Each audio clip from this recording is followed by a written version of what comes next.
सिंधियन national Congress पारां 20 अगस्त ते सखर में सिंध अमन मार्च रखियल आहे, जंहिंजे सिलसिले में मरकज़ी उहिदेदार खैरपुर ऐं सखर मुख़्तलिफ़ शहरनि जे दौरे ते जेका निकितल आहिनि। अचो त साणनि ॻाल्हि ॿोल कयूं त उन्हनि जो छा चवणु आहे। सिंधु देश की आज़ादी ऐं ख़ुशहालीअ लाइ पंहिंजी जानी ऐं माली कुर्बानी हर वक़्तु ॾियण लाइ तयारु रहंदुसि। असांजो इहो ई आहे त सिंधियन नेशनल कांग्रेस जेका आहे उनजी टीम आहे उहा पुरउमीद आहे, छो त सिंध में जेका असांखे मोट मिले पई उहा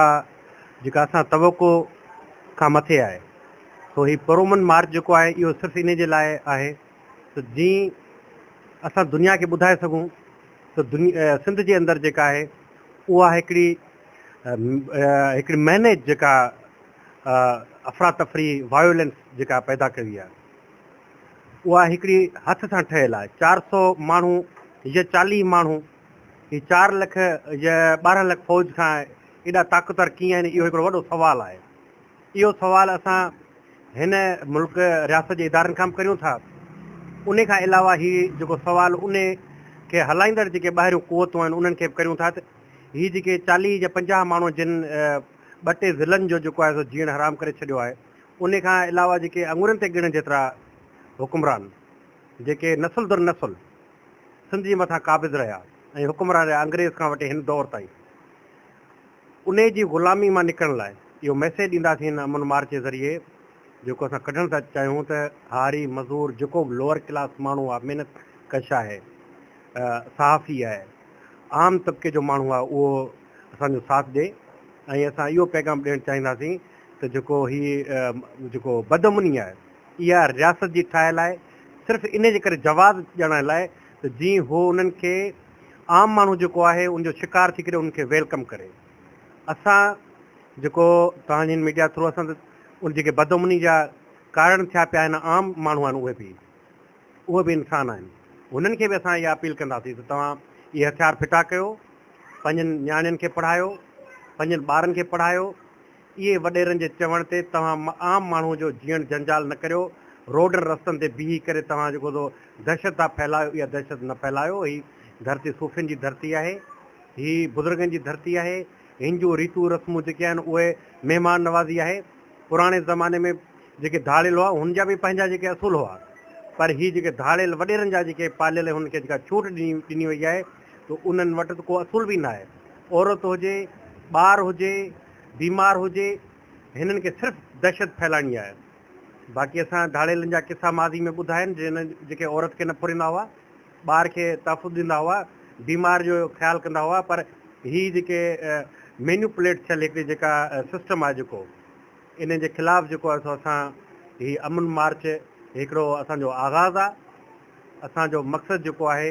उहो हिन जेको सिस्टम आहे उन खां निजात आहे ऐं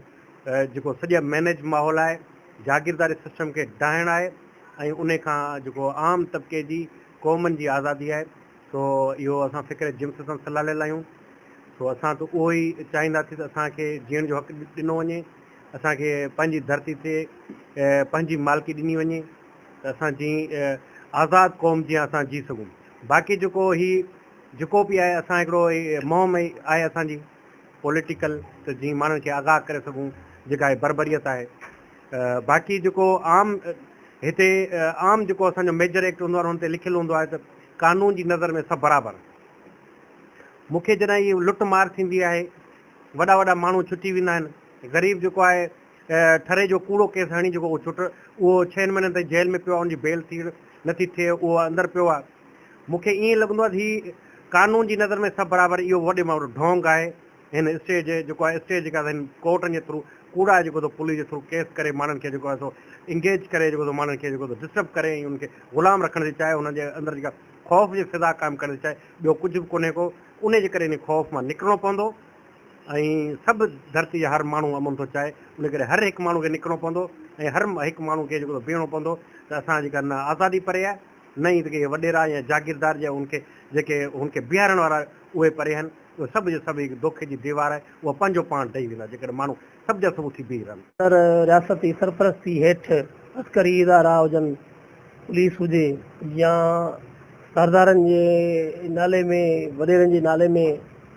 जेका बि हिते अॻुवा इंडस्ट्री क़ाइमु कई वई आहे, बदमनी जी बाज़ार गरम कई वई आहे, क़बीलाई झेड़नि में सिंध जे शऊर खे जेको क़तल कयो पियो वञे, या जेके सिंध जा असुल धरती धणी आहिनि उन्हनि खे ललाइण जूं जेके साज़िशूं बि थियनि न्याणियुनि जा मज़हबी जबरी तौर ते मटाया पिया वञनि, उन मामले ते असां सिंध अमन मार्च सखर में 3 अगस्त ते रखियो आहे। असांजो बुनियादी मक़सदु इहो आहे त असां सम्झूं था त ख़ुदि रियासत अहिड़ा माहौल पाण पैदा करे थी ऐं उनखां असां डिमांड नथा घुरायूं। असांजो मक़सदु इहो आहे त आम माण्हू सुजाग थिए, उहो सम्झे त हिननि समूरनि मामलनि जे पुठियां ही रियासत आहे, हीअ अस्करी इदारा आहिनि ऐं उन्हनि जी कोशिशि इहा आहे त उन्हनि पहिरियों नंढा धाड़ेल जेके आहिनि उहे पाण पैदा कया, उन्हनि खे हथियार सप्लाई कया ऐं उन्हनि जे ज़रिए अहिड़ा माहौल पैदा करे ऐं आम माण्हुनि मां इहा डिमांड कराए घुर कई बि वञे त बाबा फ़ौज अस्करी इदारा अची उहे अमन कराइनि। असां जॾहिं सम्झूं था त उहे इदारा हिन वक़्तु ताईं छो ख़ामोश हुआ। उहे क़ौमी तहरीक जे मथां त ॾींहं ॾिठे जो राति जी तारीख़ुनि में घरनि में घिरी था पवनि ऐं क़ौमी कारकुन खे खंभे गुम था करे वञनि, उन्हनि खां को बि क़ौमी कारकुन ॻुझो न आहे, पर हीअ धाड़ेल कीअं ॻुझाइनि। उन करे असां सम्झूं था त हीअ ख़ुदि उन्हनि जी पंहिंजी पैदावार आहिनि ऐं हिननि खे पाण हुननि हथ वठी छूट ॾिनी आहे त हू बदमनी पैदा कनि ऐं माहौल जोड़नि जंहिंजे लाइ उहो जवाबु पैदा थिए ऐं हुननि खे घुराइजे। माना नंढा धाड़ेल हितां ख़तमु थियनि ऐं वॾा धाड़ेल अची पाण असांजी ज़मीनुनि ते कब्ज़ो कनि। जीअं त तव्हांखे ख़बर आहे त कारपोरेट फार्मिंग जे नाले ते सिंध जी लखे एकड़ ज़मीनुनि ते कब्ज़े करण जी जेका साज़िश पई हले सो बि उहा इन शइ सां जुड़ियल आहे। सो असां हिन मार्च जे ज़रिए पंहिंजनि माण्हुनि खे, पंहिंजी क़ौम खे सुजाग करण था चाहियूं, उन्हनि खे पॉलिटिसाइज़ था करणु चाहियूं त बाबा अचो, हिन जेको ड्रामो थिए पियो, हीअ जेका बदमनी जी बाज़ार गरम कई पई वञे, हीअ जेका अॻुवा इंडस्ट्री क़ाइमु कई वई आहे, हीअ जेके क़बीलाई वाक़िया कराया विया आहिनि उन्हनि में ख़ुदि हीअ रियासत, हीअ अस्करी इदारा, हीअ पुलिस, उहे सभु उन्हनि जी गठजोड़ आहे ऐं उन्हनि खे जेसीं ताईं हक़ीक़ी बुनियादनि ते न सम्झंदासीं, उन्हनि खे नंगो न कंदासीं, तेसीं ताईं जेको आहे इहे मामला हल कोन ईंदा। समूरनि मसइलनि ऐं जेके मामला आहिनि उन्हनि जो मां सम्झां थो त बुनियादी जेको असल ॻर आहे उहा क़ौमी ग़ुलामी आहे ऐं उन्हनि जी निजात सिर्फ़ु हिकिड़ो ई रस्तो आहे, उहा क़ौमी आज़ादी। राणीपुर, सखर, खैरपुर, मैरापुर ऐं हिन सॼे तर में निकिता आहियूं अवेयरनेस जे लाइ, माण्हुनि खे सुजाग करण जे लाइ ऐं असां अपील था कयूं हिन मौक़े ते समूरी सिंधी क़ौम खे, सिंध जे साञावंद खे, अदीब खे, शागिर्द खे, उस्ताद खे, पुरत खे, मज़दूर खे त वधि में वधि 30 तारीख़ ते जेको आहे सखर में गॾु थियनि हॉकी ग्राउंड ते, त असां हज़ारनि जे तादाद में जेको आहे ॻाढ़नि झंडनि जी छांव में ही मार्च करे हिकिड़ो पैगाम ॾियूं त सिंध अमन जी धरती आहे, जंहिंखे हिननि रैज़ननि, हितां जे इदारनि, हितां जी पुलिस ऐं ॿियनि माफ़ियाउनि गॾिजी करे बदमनी जो अमन मार्च असुल रियासत खे आईनो ॾेखारण जे बराबरि आहे, पर ही रियासत अमुन मूं छा ॼाणे, पर इहो ठीकु अमल आहे त घटि में घटि रियासत हमेशह चवंदी रही आहे त असां अमुन पसंदि आहियूं, दुनिया असां दहशतगर्दी जे ख़िलाफ़ु आहियूं ऐं उन दहशतगर्दी जे ख़िलाफ़ु लफ़्ज़नि चवंदड़ रियासत ख़ुदि दहशतगर्दी ॿिज पोखींदड़ रियासत आहे ऐं उन जे आॾो अमुन मार्च करणु माना उनखे आईनो ॾेखारणु आहे। हीअ रियासत ॿिनि अमलनि खे जारी ओ सारी रखंदी आई आहे, हिकिड़ो मज़हबी अमल, ॿियो जागीरदारी खे क़ाइमु दाइम, ऐं ॿिन्ही में ई हिन जो जियापो रहियो आहे। तंहिंजे करे हीअ जेके असांजा शऊरमंद दोस्त सिंधियन नेशनल कांग्रेस वारा आया आहिनि, उन्हनि जेको सखर खां अमुन मार्च जो शुरूआति कई आहे, इहो हिकिड़ी शुरूआति आहे ऐं असां इन्हनि मां उमेदु कंदासीं त अॻिते हली ही सिंध जो जेको तंज़ीमुनि में जेके कोताहियूं रहियूं, कसपकायूं रहियूं, उन्हनि खे बहितरी आणींदे अॻिते वधनि ऐं सिंध जे लाइ हिकिड़ो उमेद जो सबबु बणिजनि। अमुन मार्च सखर में हजण जी ॿी अहमियत बि आहे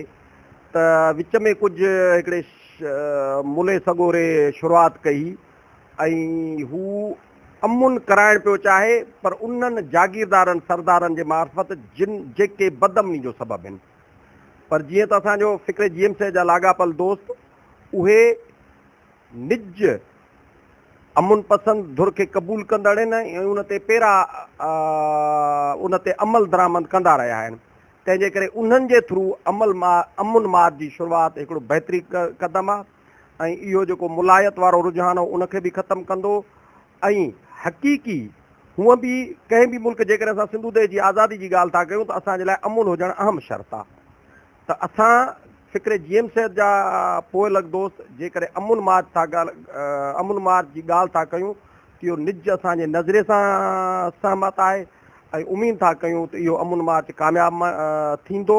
ऐं इहो अमुन मार्च ई असांखे जेको फ़िक्र जीएम साहिब साईं जीएम साहिब जी आज़ादी तरफ़ वठी वेंदो। जेसिताईं अमन न हूंदो त वाक़ई अवाम काॾों निकिरंदी, जॾहिं अवाम निकिरंदी त पोइ पंहिंजा मक़सद ज़रूरु हासिलु कंदी। जीअं कांग्रेस सम्झे थी त हीअ जेका बदअमनीअ जी बाज़ार गरम आहे, लाक़ानूनियत आहे, या हथरादू जुड़ियल आहे सरमाएदार ऐं साम्राज ऐं जागीरदार समाज जी गॾियल हिकिड़ी गठजोड़ जे नतीजे में, जंहिं करे असां वटि जेको आहे क़ौमी सवाल सां गॾोगॾु तबक़ाती सवाल बि आहे, यानी असीं जेको आहे जागीरदारी निज़ाम में बि फाथल आहियूं। जंहिं करे इंडियन नेशनल कांग्रेस सम्झे थी त हीअ जेके आम माण्हू लाइ जीअण जंजाल लॻो पियो आहे ऐं कबीलाई तकरार जे नतीजे में हर उहो माण्हू जेको पढ़ियलु लिखियलु आहे, बाशऊर आहे, उहो उन्हनि कबीलनि जी तकरार में जेको आहे क़त्ल जो खाज बणिजे थो जेको पढ़ियलु लिखियलु आहे। यानी ही जेकी पंहिंजो धाड़ियल आहिनि, जेकी वेड़ाक आहिनि, उन्हनि जी जेको आहे काई बि जेको आहे माना वेड़ में एतिरी फुटकी नथी थिए, पर उन बिरादरी जा चूंड माण्हू जेका मारिया था वञनि। जीअं पाण वटि मिसाल आहे प्रोफेसर अजमल सावंत जो, त उनखे जेको आहे अन पंहिंजे कबीलाई तकरार में चूंड करे मारियो वियो, जॾहिं त हुनजो कंहिं बि वेड़ वारे मामले सां हुयो ई कोन। हू जेको आहे आलमी लेवल जे जेके इदारनि खे छॾे करे, करोड़नि रुपयनि जूं ऑफरूं छॾे करे सिर्फ़ु हिते इन पुञां ते आयो त हितां जे माण्हुनि खे जेको आहे तालीम ॾेई सघे, शऊर ॾेई सघे, जंहिंजे पुञां ते हितां जे जागीरदार जिन सम्झो पियो त हिते जॾहिं तालीम ईंदी, शऊर ईंदो, त असांजी जेका इहा जागीरदारी आहे उहा ख़तमु थी वेंदी, त हुनखे मराए छॾियूं। तो इंडियन नेशनल कांग्रेस सम्झे थी त हीअ जेका नस्ल कशी आहे उहा प्री प्लान आहे, जंहिंजी ख़िलाफ़ पाण खे जेको आहे जदोजहद करणी पवंदी। जेकॾहिं असीं जदोजहद न कंदासीं, बाआवाज़ बुलंद न कंदासीं, त हीअ जेका नस्ल कशी आहे इहा सदियुनि ताईं हलंदी ऐं इन में असां जेको आहे पंहिंजा चूंड शऊरवंद माण्हू जेको आहे हर रोज़ु पिया मराईंदा रहंदासीं ऐं पंहिंजे ई माण्हुनि जे असां पंहिंजनि माण्हुनि क़ौम जे माण्हुनि खे जेको आहे चिचलाए माराए ऐं कमज़ोर कंदा रहंदासीं ऐं असां ॾींहों पोइ ॾींहों वधीक बदतर ग़ुलामीअ जे शिकार थींदा रहंदासीं। जंहिं करे असीं जेको आहे सकर में सिंध अमन मार्च 3 अगस्त ते हाकी ग्राउंड खां घंटाघर चौक ताईं करे रहिया आहियूं, जंहिंजे करे सकर जे आसपास जेकी बि ज़िला आहिनि, जेकी बि इलाइक़ा आहिनि, उन में रहंदड़ फर्दनि खे, ॾुतड़ियल माण्हुनि खे, हारियुनि खे, मज़दूरनि खे, शागिर्दनि खे, उस्तादनि खे, अदीबनि खे, वकीलनि खे, समूरनि सान्यावंदनि खे या गुज़ारिश कयूं था, अपील कयूं था त हिन सॼी ज़ुल्म बरबरियत खां बचण जो हिकिड़ो ई हल आहे, उहो आहे जदोजहद, अवामी मुज़ाहमत। जेसी ताईं असां गॾिजी हिकु बाआवाज़ बुलंद थी करे वॾो आवाज़ जेको आहे न खड़ो कंदासीं, तेसी ताईं हीअ ज़ुल्म, हीअ बरबरियत ऐं असांजे सिंधी माण्हुनि जी नस्ल कशी, असांजे सिंधी माण्हुनि जे शऊर जो क़त्ल इहो जारी ऐं सारी रहंदो। जंहिं करे अचो त बाआवाज़ बणिजी 3 अगस्त ते हिकु तमामु सघारो आवाज़ बुलंद करे हिन ज़ुल्म ऐं बरबरियत खे